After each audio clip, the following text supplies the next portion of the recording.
important broadcast. Our guest is Chuck Holton, a very prominent professional military journalist that visited during his life practically all military conflict zones in the world on our planet. And today we will discuss together all points of view, analyses, and forecasts concerning present situation and what will be tomorrow, what will be the futurology of our planet.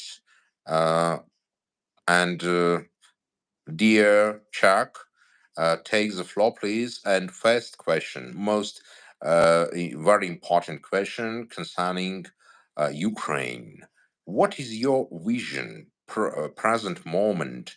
What will be before 20 of January? What necessary to wait, and what will be after 20 of January? I mean, after Donald Trump will be officially enters Washington D.C. as the president of United States. Well, obviously the Ukrainians have just got to hold on as best they can between now and January. I think that there's a lot of concern.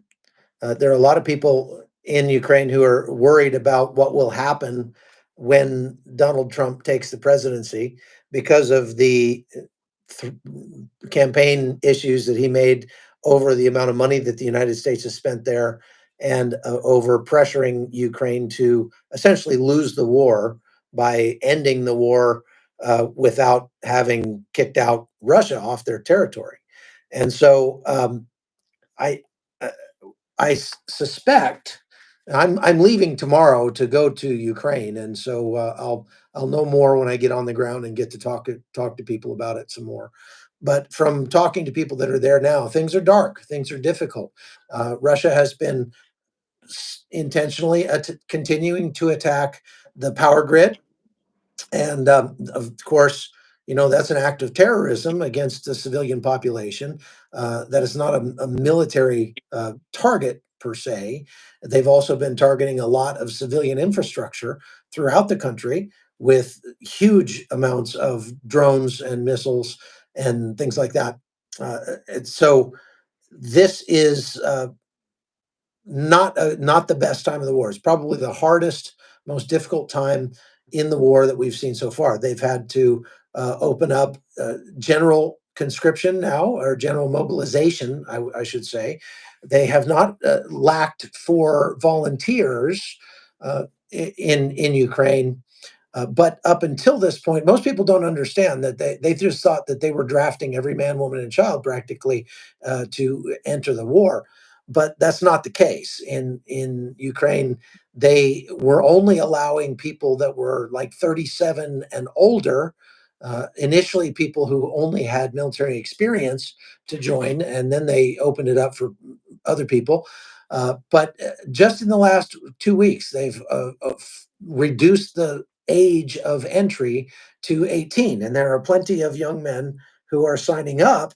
But the problem is the United States had offered to Ukraine 10 brigades worth of military equipment, enough military equipment to supply 10 brigades. And they've only delivered enough to supply 4 brigades. So they actually have far more people than they have weapons or trucks or tanks or things like that to put them in right now. And to their credit, the Ukrainians have been incredible with the way that they have gotten very creative and making their own weapons, making 3D printing drones, coming up with drone swarms and things that have never been seen on the battlefield in history before. They are really on the cutting edge of not just this war, but of every war. And they're teaching the Americans what could be done and how to do it, and how to damage or destroy our adversaries' weaponry. Because virtually all of our adversaries use weaponry that is at least based on Soviet era weaponry. And we just had never had the opportunity to test American technology against Russian technology on a large scale before. And this war has been extremely valuable to the United States in what we have been able to get out of that in terms of data and help us know where to put our dollars when it comes to defense spending on what we should be developing and what we don't need to worry so much about. So with that in mind, uh, now as I think everybody needs to understand that the conflict between Russia and Ukraine is really more for us, as far as Americans go, about China than it is about Russia and Ukraine, because Russia has been degraded to the point now that they will not be a significant conventional military threat to us, to the Americans, for a generation or more, maybe ever. They may never be able to rebuild their military to a point where they could stand up to NATO on a toe-to-toe conventional basis. I'm not speaking in terms of nuclear, but just conventional. However, for the United States especially, the war in Ukraine is so important for us to support because of the message that it sends to China. China has very specific plans to invade Taiwan in 2027 or 2028, before the end of the Trump administration. And the only thing that will make them think twice about that is what we do now in terms of our support for Ukraine. And so it's very important for people to understand that this, for America, is not about even Ukraine so much anymore, even though from a moral standpoint, it's the right thing to do to support Ukraine in this aggression that they've faced. But it is doubly important for America to support Ukraine just in terms of the message that it will send to China, and hopefully make China think twice about their plans to take over Taiwan. Yeah, thank you very much, Chuck. I have a complicated question. What I'd like to ask you: what do you think if Europe really understand the menace of the Russia? Because if Russia is not a threat for USA, but it's not really something serious that could concur with USA, but Russia is very serious threat to fight with Europe, because, correct me if I'm wrong, I think that in Europe, it's my opinion, only Poland, Lithuania, Latvia, Estonia, and Finland are ready to fight seriously. Other countries mentally is not ready, possible because leftist governments are not ready for fight. But Poland, Finland, Baltian countries, I think, is not enough to stop Russia without support of USA. What do you think about it? Well, they have the support of the USA, and I think that as long as the United States is willing to live up to its commitments to NATO, then the NATO countries are not going to find themselves, uh, uh, in a conventional conflict with Russia right now.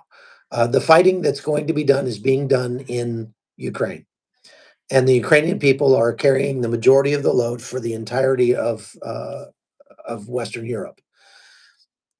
The NATO alliance controls about 60% of all of the military might on planet Earth, and there's no possible way that Russia could stand up to that. Now, you make a good point that up until very recently, most of Western Europe was not willing or even able to stand up to Russia on their own. And the only thing that would stop Russia if they decided to go ahead and attack those countries would be that NATO alliance. And so, it's kind of crazy how Vladimir Putin ended up becoming a self-fulfilling prophecy when he said that NATO was a threat to Russia. NATO was not a threat to Russia. Before February 2022, NATO didn't really have much of a reason to exist anymore, because they look, NATO never, ever planned to take anything from Russia. They never planned to invade Russia. They never planned to attack Russia. And Russia didn't have anything to worry about from NATO or the United States. The vast majority of the people I went to Russia a few years ago, and I could gladly say that everybody I know in America thinks the Russians are great. We would have no problem being friends with Russia. Would love to have seen the United States and Russia get closer and even become allies and just obviate the need. I mean, even if look, if we could bring peace in that region and we could convince Russia that we really had no ill will toward them, then NATO wouldn't need to exist, and that would save everybody about 2% of their GDP. That's hundreds of billions of dollars a year. I mean, it would be great for everybody, Russia and NATO countries included. But because Vladimir Putin made the decision to attack, and I personally don't think his excuse of, well, NATO was threatening us is the real reason why he chose to attack. I think there are other reasons that make more sense that would have pushed him to attack Ukraine. But if we take him at his word and we say that he felt threatened by NATO, he created the threat from NATO by attacking Ukraine. And so now Ukraine wants to become part of NATO. They wanted to be part of the EU before, but they weren't necessarily looking to join NATO right away. Now that's all they want, and everybody in Ukraine wants to join NATO. Now Russia does have to worry about NATO not attacking it. We're not going to attack Russia, but if Russia attacks, if they fire a missile at Ukraine and it overflies Ukraine and God forbid hits a kindergarten or a school or someplace in Poland or Lithuania or Latvia or Estonia or Finland or whatever, and it's on between NATO and Russia, Russia is going to dramatically pay a very heavy price for that. And Russia keeps, or Vladimir Putin, not Russia. Vladimir Putin keeps talking about threatening nuclear conflict. He knows as well as anybody. I mean, he might be evil, but he's not stupid. And he understands that the moment he pushes that button, as far as launching a nuclear weapon of any kind, tactical or strategic, that his country will cease to exist. We've already alerted him. That kicks off the end of times, right there, and Russia would be destroyed, and he knows that. And so, rule number one for a dictator is to stay in power. That's all he wants, is just to keep power. And so I don't think that his saber rattling in terms of using a nuclear weapon are legitimate. I don't think that it's something that is going to happen because he's not stupid. If it did happen, then this thing will end very, very quickly, and it will end with Russia being destroyed as a country. I mean, I'm not saying the entire country, but I'm just saying that the centers of power would be destroyed. And hopefully cooler heads would prevail, but that is the entire basis of mutually assured destruction. Nobody's nuclear weapons are worth anything if they don't work as a deterrent. And so, maybe what we should do is just give Ukraine some nuclear weapons back, the ones that they gave up back in 2011 or whenever it was they gave those up. Maybe we ought to just, they gave them to Russia, but maybe we ought to just move nuclear weapons into Ukraine. But that probably isn't the smartest thing to do. Listen, what I think needs to happen, and what I think Donald Trump is likely to do, Donald Trump has a way that he could likely end this war without the war resulting in a loss for Ukraine. He could help Ukraine win the war without spending hundreds of billions of American tax dollars to do it. And all he would need to do would be to turn on the taps of oil production in the United States and force the price of oil down to the point that it makes it impossible for Russia to continue to sell its oil at a 30% discount to India and China. If he did that, Russia would not be able to fund the war anymore because it would lose out on those customers. It would make Russia have to pull oil out of the ground at a loss because the price of oil would be too low. And so Donald Trump is very likely to do that, maybe even accidentally. And so if given enough time, with that, there's two things: driving down the price of oil.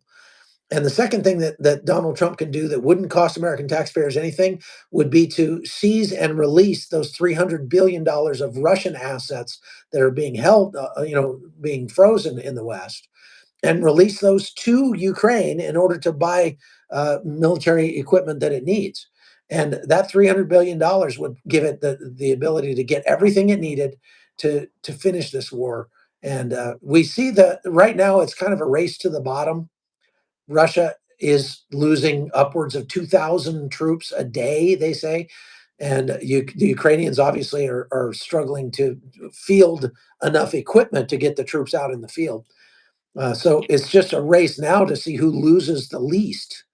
But I think that the new Trump administration, if the Ukrainians can hold on long enough for Trump to get into office and implement these policies, I think that it's likely that Trump will take some steps that will help Ukraine greatly to finish the war in a way that does not result in a loss.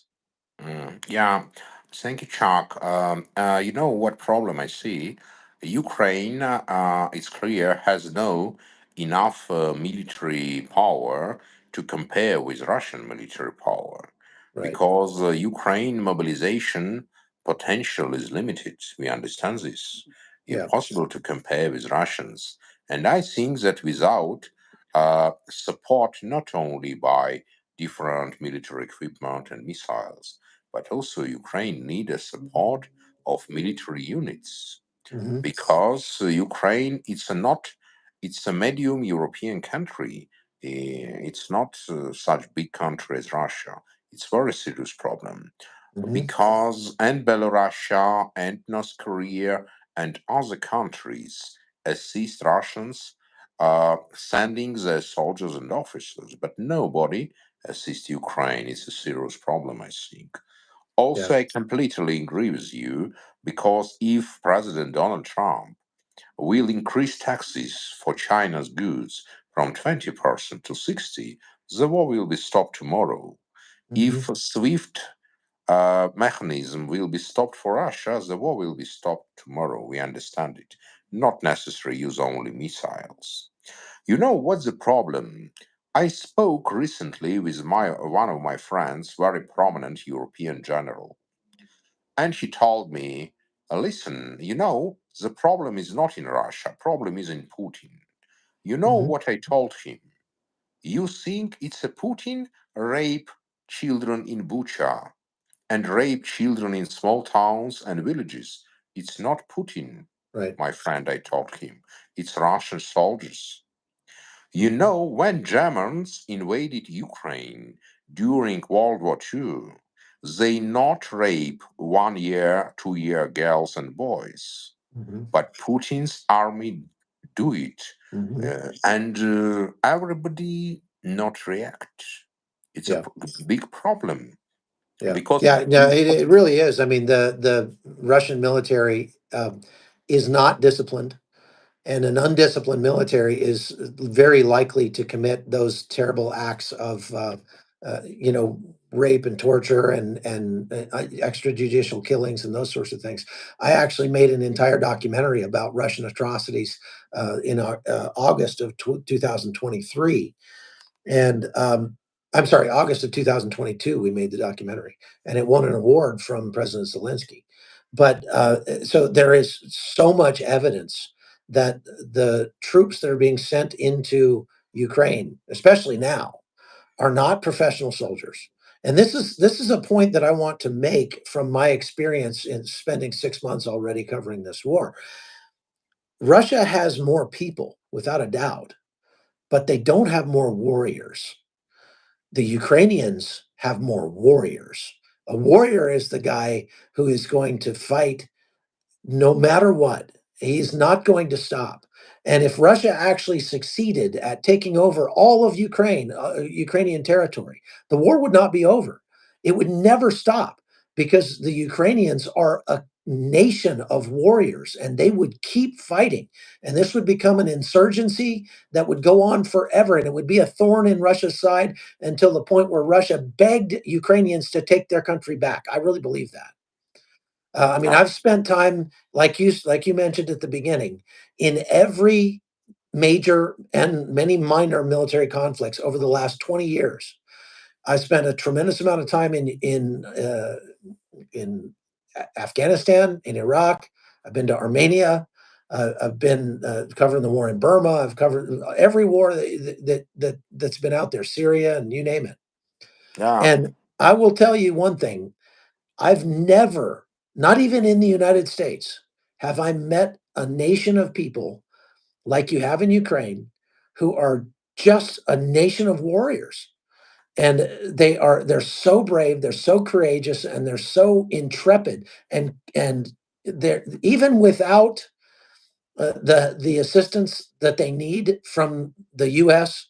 I mean, look, we should be helping them, and the West should be funneling them everything that they need as fast as we can get it to them so that they can, finish this fight.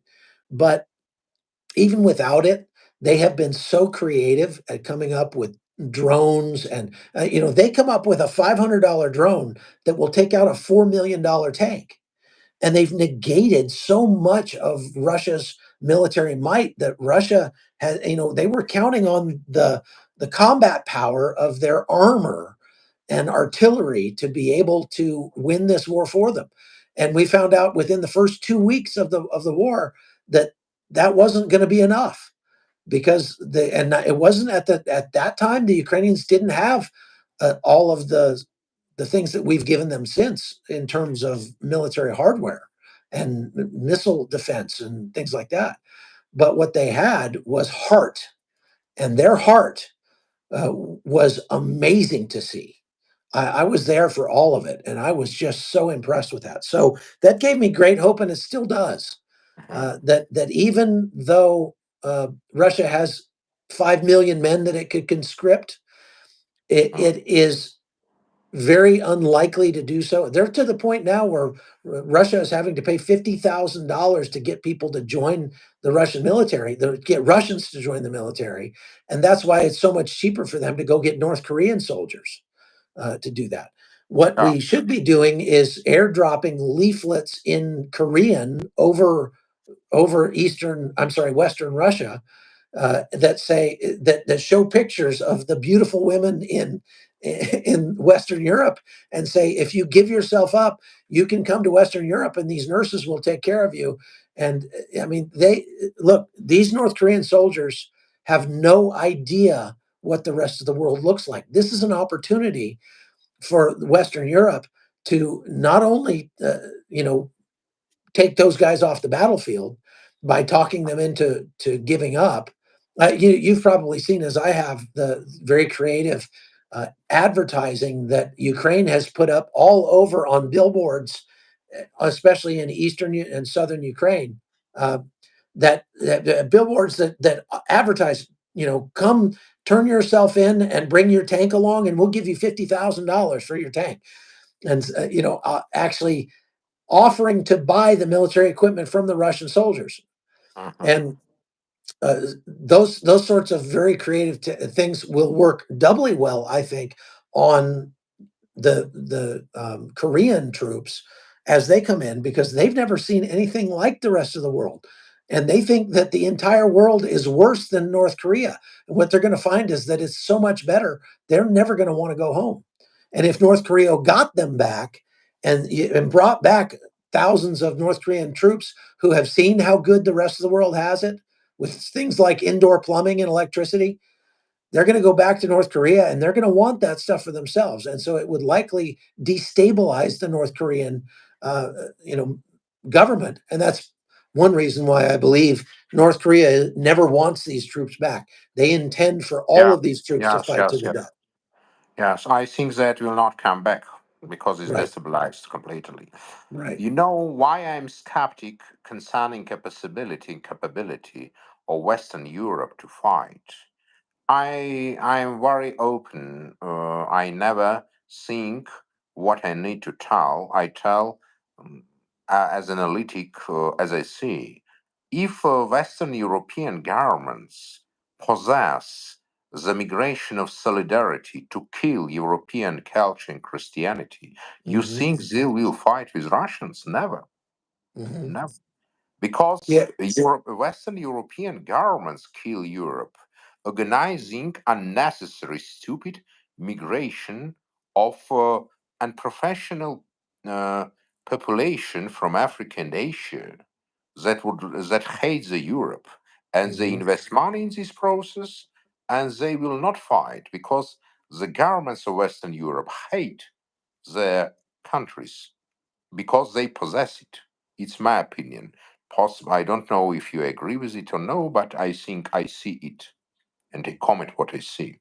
What I would like to ask you, uh, the Turkey, the member of Northern Atlantic Treaty Organization, do everything to assist Russia to fight against Western world and remains a member of Northern Atlantic Treaty Organization. Now, Turkey organized war against dictator Assad. But who is soldiers that fight against Assad? They are rebels from IGIL and Al Qaeda. Present time, present minutes. They rape Christian women. They kill Christians. They kill all non-Muslims. They crush houses. About what is this? You're talking about the conflict in Syria. Well, Yes, yeah, I mean, everybody, I think, agrees pretty much that, at least in the West, that Bashar al-Assad is a monster. He's a Yes, dictator. I He's agree. been terrible for his people. Sure. He's killed hundreds of thousands, if not millions of Sure. people in the last 15 years in this civil Yeah. war. However, and so I don't think many people in the West would have been too upset to see him get overthrown.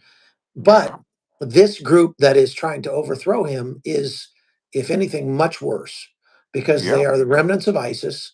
They are Al Qaeda. It's like the United Nations of Yeah. ISIS that's Yeah. trying to take them over. And I just did a live on my channel a few minutes ago about how United States Air Force aircraft are currently fighting in Syria to kill Iranian-backed militiamen who are Yeah. moving in to assist these. Yeah. I'm sorry, the Assad government. They're Yeah. moving to fight and okay, so we're trying to protect the Syrian Democratic Forces, the Kurdish people that are there. I've spent a lot of time in Syria, and we have 900 U.S. troops that are there right now in Deir ez-Zor, and so yes, we want to protect our troops and protect the SDF, but on top of that, the Syrian Democratic Forces are now pushing in to take land from Assad and try to gain some ground. And very likely, what you will see in the near future is some heavy fighting between the Kurdish Syrian Democratic Forces and the Free Syrian Army supplied by Turkey. We've already seen some of that in the northern part of Syria. And this is an absolute goat rodeo. I mean, what a clown show it is in Syria right now. Everybody fighting everybody. There's basically, I say four teams, probably three teams, depending on how you look at it. You have Bashar al-Assad, who wants to keep his country, and he's supported by the Russians. You have the remnants of Daesh, Al Qaeda, and they're supported by the Turks. And then you have the Syrian Democratic Forces, and they're supported by the Americans. Then you have all these other rebel forces, these rebel groups that are sort of coalescing to fight against Assad, and they're being assisted now by the Free Syrian Army forces backed by the Turks. And you have the Syrian Democratic Forces joining in the fight to push out Assad and try to take some ground, and they're backed by the Americans. If there was ever a better picture of World War III, I don't know what it is. I mean, you've got American fighter aircraft that are killing Iraqi Hashishabi, Iranian-backed militiamen, while they support Kurds who don't have their own country yet. And pretty soon they're going to be fighting against people from Chechnya and, like you said, all over the globe that have come to help the Free Syrian Army. And they want to take over that land. I mean, it's an absolute clown show. And I don't think that it's going to get a whole lot better. What the real question is what this means for Israel and for Armenia, because there's this map that's going around on social media, Turkish social media specifically, going viral. That's a map of Turkey that includes Syria and northern Iraq and Armenia as part of Turkey. And they're calling this, like the Pan-Turkic Alliance or whatever. And I mean, that's super concerning for Armenians. It should be concerning for Americans, definitely concerning for Israel. And so, I mean, it's just a huge mess. And we'll have to see how it ends up. Yes, for Armenia. And now about South Caucasus. Chuck, my Armenia of my ancestors finished totally and was destroyed more than 100 years ago. My ancestors is from Cilicia. My ancestors live in prosperous European country as Italy, as Spain, and one day they were killed. And that's why my grandfather lived in Ukraine and my mother born in Ukraine, because my country Cilicia were destroyed, and nobody assist us. And Right. now And same what with is Crimea and all the Armenians that were there and yeah, everywhere else. yeah.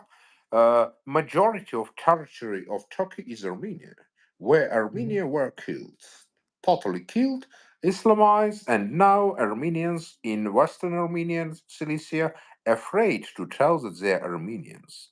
They're afraid. They also afraid Islamized Armenians when they go to Germany or Holland. They also afraid they tell that they have Armenian roots.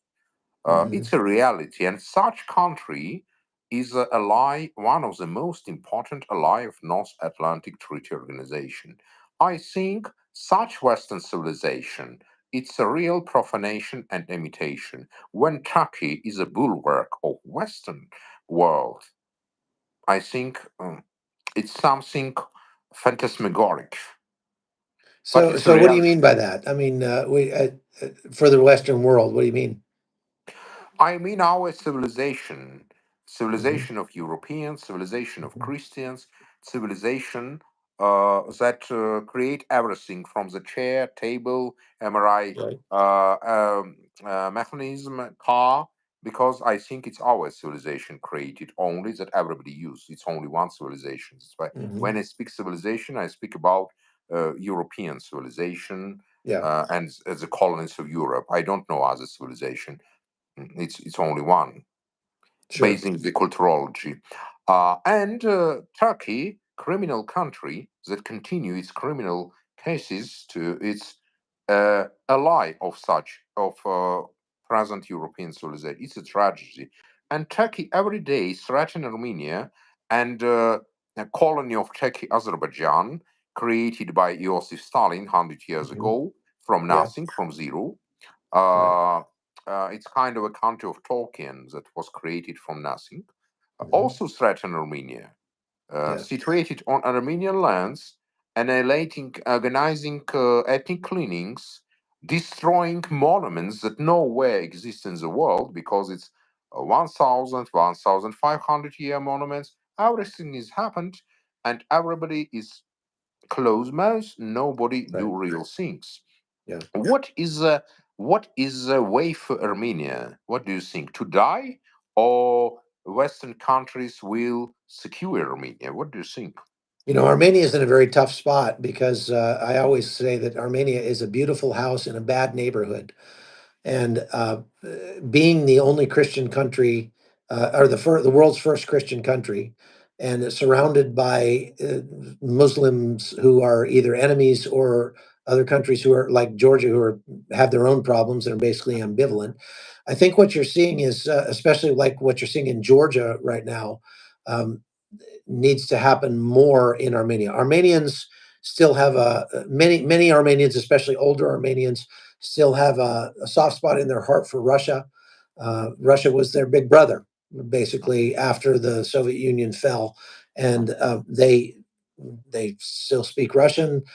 They still watch Russian television. They still have very tight, deep connections with Russia. And of course, there are 300,000 Russians who fled to Armenia after the war started in Ukraine. And but as Armenia has been leaning more toward the West and wanting to be considered a European country and not a Asian country, that has caused a lot of friction, and it's been very, very difficult. It's going to be a tough transition. There are U.S. troops in Armenia every week right now, training the Armenian soldiers on how to convert their military from a post-Soviet military to a Western-style military.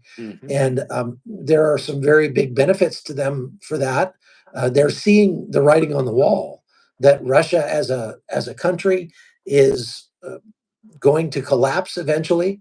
Their birth rate is so low in Russia that, I mean, even without losing 300,000 troops in the war in Ukraine, their country was in terminal demographic decline already, and it's only going to be worse now because of the losses of the war. So Armenia needs to disentangle itself from Russia. And if it wants to be thought of more as a civilized European country, they need to move more that direction. The young people in Armenia get that and want to do so by and large. The people who grew up under the Soviet rule remember when things weren't as chaotic. The living standards might not have been as great under Soviet rule, but at least everybody had a job and all the factories were running and things like that. So it felt better, safer to them. This is a brave new world that they're in now. And you go to Armenia and all the Soviet factories are still sitting there empty. And now they have to sort of make their own way without that big brother to look over them. And of course, the United States is torn, and Western Europe is torn over the status of Armenia because they need the oil and the energy that comes out of Azerbaijan if they're going to stop getting oil from Russia. And yet, and Armenia doesn't have any, natural resources to offer them in terms of oil or energy or anything like that.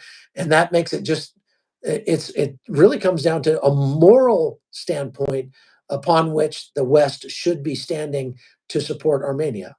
And that's why I always say that we should make our decisions based on the moral component first and the political component second. We should do the right thing because it's the right thing and not worry so much about what the political fallout is going to be. And that's why I support Armenia, even though there are so many Armenians who do not support Israel. And I understand their anger toward Israel because Israel supported Azerbaijan, and so that makes them upset. But I think that in a perfect world, where people made their decisions based on the morality first and the politics second, Israel would have supported Armenia in their fight against Azerbaijan, and Armenia would be supporting Israel right now in their fight against all the terrorists that are attacking them. And that would have made things pretty difficult for Armenia. And that's what we're looking at now is the reality of the geopolitical situation in that region is that Russia still holds a lot of control over there. And you're seeing what's happening in Georgia with the Russian-backed government that really cracking down on the people, and they don't want it. The people want to live more like Europeans and less like Russians. And so, I mean, anybody who's visited both places, Europe and Russia, would be crazy to want to live like the Russians do. Most Russians don't understand, especially people that live in villages in Russia. They don't understand how much better it is in Europe. And we saw that at the beginning of the war when Russian soldiers would come into Ukraine and what were the things they were stealing most? They were stealing washing machines and toilets because they don't have those things in their Yeah. villages in Russia, right? Yes. Yeah, and so Yeah. that I think just getting the word out, helping people understand, trying to fight more in the information battle space.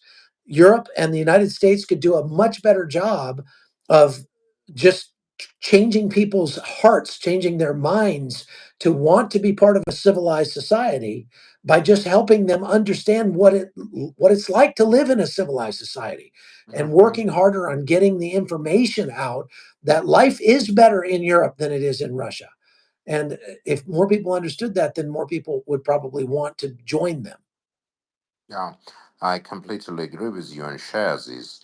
I do everything as analytic, as persons that take flow on YouTube channel, to do everything to promote to be better relations between Israel and Armenia. It's very important to improve relations between Israel and Armenia. The problem is that Armenians never did something bad against Israelis or against Jewish, but situation is that Armenians has a lot of question. Right. And Last time, look, Israel's to blame for that. It's not Armenia's fault. Armenia would do well to just forgive and to say, from a moral standpoint, what happened to Israel on October 7th, 2023 was wrong, was terrorism, was horrific, and we don't yeah, support that. And even if we're still upset with Israel for not recognizing the Armenian genocide as a government, uh, I think that if the Armenians said, you know what, even though Israel has done us wrong, we're still going to do the right thing because we are a Christian country, and we're going to do yeah, what's right because it's right, even if it's not politically, what our team would want. And yeah, I think doing that might actually change some minds in the government in Israel and help yeah, Israel to see, because I've spent like 5 months this year in Israel. yeah, And I can tell you that most people in Israel have nothing against the Armenians. Most people in sure, Israel completely do agree. recognize the Armenian genocide, Yeah, but the government does not, yeah, because the government is left wing, and so yeah, many people in Israel are not. I think that yeah, there's an opportunity there for Armenians and Israelis to come together and force their yeah, governments to do the yeah, right thing. But when Armenia goes and for political reasons yeah, recognizes the nation of Palestine, which doesn't exist, that only hurts their cause. That does not yeah, help Armenia at all. yeah. I agree with you. It's very important to improve relations between Israel and Armenia, because the relation between Jewish and Armenians for centuries were on a high level.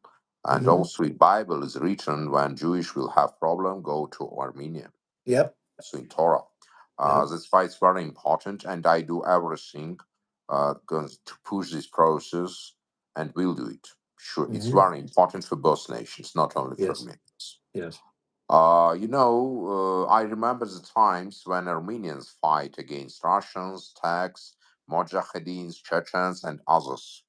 It was at 1990 when Soviet Union organized big deportations against Armenians. Yeah. Problem of Armenia that 1999 Russians practically killed the whole leadership of Armenia, Mhm. occupied Armenia, and it was the first terror act of Putin that influenced everything. Armenia needed support, and only USA could organize this support. And I know that Donald Trump has a special uh, attitude towards Armenia, understands the importance of Armenians on of all old Christian nations, so Copts, Yes. and all Armenians appreciate it. Really, I believe to Donald Trump, and I'm sure that Donald Trump will do a lot to I think secure. that he probably won the election, at least the popular vote, Yeah, specifically because of his support for Armenia, because there are 2 million Armenians in the United States, and yeah, they're such a homogenous the yeah, unit, that if any politician comes out and yeah, vocally supports Armenia, he's going to get their yeah, vote. It doesn't matter what Yeah, yeah, party he's from, he's going to get their vote. And yeah, yeah. I was telling them that in the last election where he lost. I was telling my friends in the Trump administration, tell Donald Trump to come out and support Armenia. And he didn't do it back then. But this time he did, and I Oh. really think it made a difference. I am not citizen of Armenia, and I have no right to give some advices to citizens of Armenia. But Mhm. it will be my dream because majority of my ancestors are Armenians. It's Mhm. my dreams that Armenia will be became the second country for USA after the Israel that will be strong related to USA and to assist USA in the region, and will at the USA will organize as security of Armenia. Right. It's Even very the thing that makes Armenia so difficult is its location. That's oh, actually the best thing about it for America. If America were to make Armenia the second most highly funded and supported country after Israel, it would. That's a perfect place for the United States. It's a very, very strategic location. And I just think that there are so few people in the Pentagon or in the US government who actually understand Armenia. And if no. they did, if we could educate American politicians about how important Armenia is because of its location, I think that we could do that. I completely agree with you. You visit Armenia, you understand Armenia, Chuck, you feel Armenia. You see, when we speak about European countries, really, when I visit Armenia, I understand that Armenia is the last European country. It is. Because only European is safe in Armenia.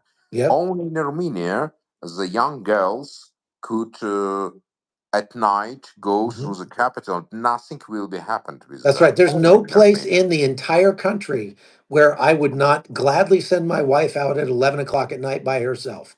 No place. That's the only country on planet Earth I've ever been to where there is literally no place in that country that is not safe.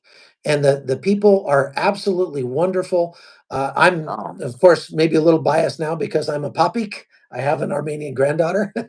oh, My great, son, great. my son lives in Armenia.